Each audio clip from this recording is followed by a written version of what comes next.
ഗുരുർബ്രഹ്മാ ഗുരുർവിഷ്ണു ഗുരുർദേവോ മഹേശ്വരഃ ഗുരു സാക്ഷാത് പരം ബ്രഹ്മ തസ്മൈ ശ്രീ ഗുരവേ നമഃ.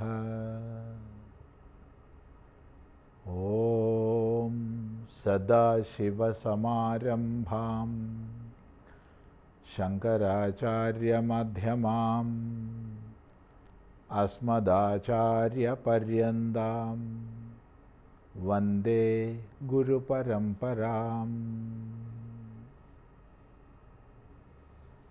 അധ്യാത്മരാമായണ ആരംഭത്തിൽ ശ്രീരാമ സീതാ തത്വങ്ങളെ ഹനുമാൻ ഉപദേശിക്കുന്ന ഭാഗമാണ് നമ്മൾ ശ്രദ്ധിക്കുന്നത്. സീതാദേവി ഉപദേശിക്കുന്നു. അവിടെ ശ്രീരാമതത്വം ഉപദേശിച്ച് തുടങ്ങിയപ്പോൾ തന്നെ അദ്വിതീയമായ, രണ്ടാമതൊന്നില്ലാത്ത ഏകമായ പരബ്രഹ്മതത്വമാണ് ശ്രീരാമൻ എന്നറിഞ്ഞാലും ഇവിടെ വൈദികമായ ഈശ്വരതത്വം എടുത്തു കാണിക്കപ്പെട്ടിരിക്കുകയാണ്. ഈശ്വരൻ ഏകനാണെന്ന് മാത്രമല്ല, രണ്ടാമതൊന്നില്ലാത്ത ഏകനാണ്. എന്താണത്? സത്താണ്, ചിത്താണ്, ആനന്ദമാണ്. ആത്യന്തികമായ ഉണ്മയ്ക്കാണ് നമ്മൾ സത്തെന്ന് പറയുന്നത്.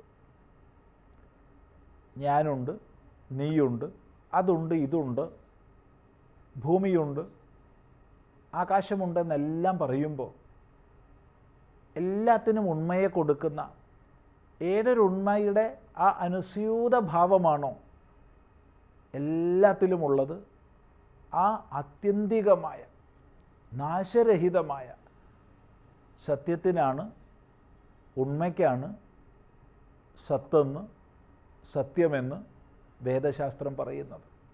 ആ ആത്യന്തികമായ ഉണ്മയാണ്, സത്തയാണ് ഈശ്വരൻ. അത് തന്നെ ചിത്താണ്. ചിത്തെന്ന് പറയുമ്പോൾ ആത്യന്തികമായ ജ്ഞാനം, കേവലമായ ജ്ഞാനം. നമ്മളിൽ വിവിധ വിഷയങ്ങളെ സംബന്ധിച്ച് ഉദിച്ചുയരുന്ന വൃത്തികൾ, അന്ധഃകരണത്തിൽ ഉദിച്ചുയരുന്ന വൃത്തികൾ, അങ്ങനെയുള്ള വൃത്തികൾ വിവിധങ്ങളായ അറിവുകളെ നമുക്കുണ്ടാക്കി തരുന്നു. അങ്ങനെയാണ് നമ്മൾ അറിയുന്നത്.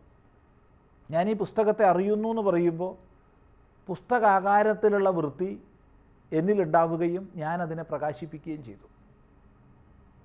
അപ്പോൾ ഇത് പുസ്തകമാണെന്നുള്ള അറിവ് എനിക്കുണ്ടായി.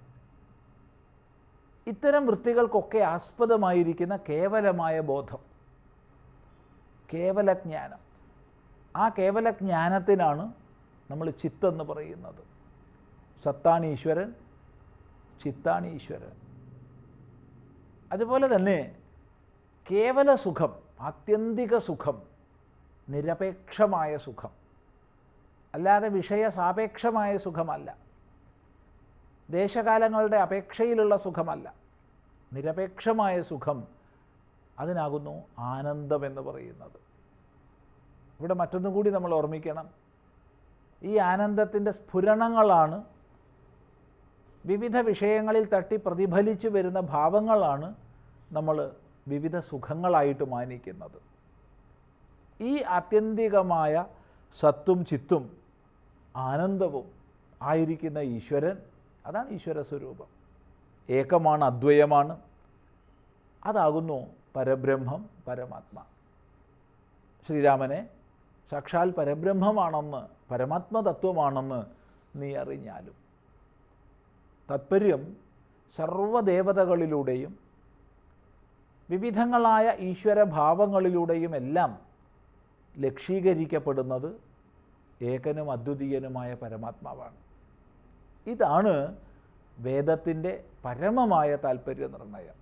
ഇതാണ് വേദാന്തത്തിൻ്റെ സാരം. ഈ ഒരു അറിവിനെ ആദ്യം തന്നെ ഉപദേശിച്ചു കൊടുക്കുകയാണ് സീതാദേവി ചെയ്യുന്നത്. തുടർന്ന് ഈ പരമാത്മതത്വം തന്നെയാകുന്നു ശ്രീരാമനെന്ന് അനുസന്ധാനം ചെയ്യാൻ വിസ്തരിച്ച് പറയുന്നു. നിശ്ചലവും സർവോപാധി നിർമുക്തവും സത്താമാത്രവുമാണെന്ന് നീ അറിയൂ. ഈ പ്രപഞ്ചം, ജഗത്ത് മുഴുവൻ ചലനാത്മകമാണ്.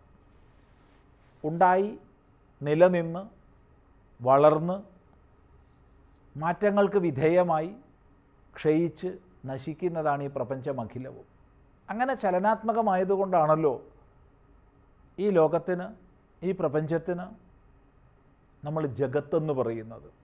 ജഗത് ശബ്ദത്തിൻ്റെ അർത്ഥം ചലനാത്മകത്വം എന്നാണ്, ചലനയുക്തമായത്. അങ്ങനെ ചലിക്കണമെങ്കിൽ നിശ്ചയമായും ചലിക്കാത്തൊരടിസ്ഥാനം അനിവാര്യമാണ്. അല്ലെങ്കിൽ എന്തിൻ്റെ അപേക്ഷയിലാണ് ചലിക്കുന്നത്?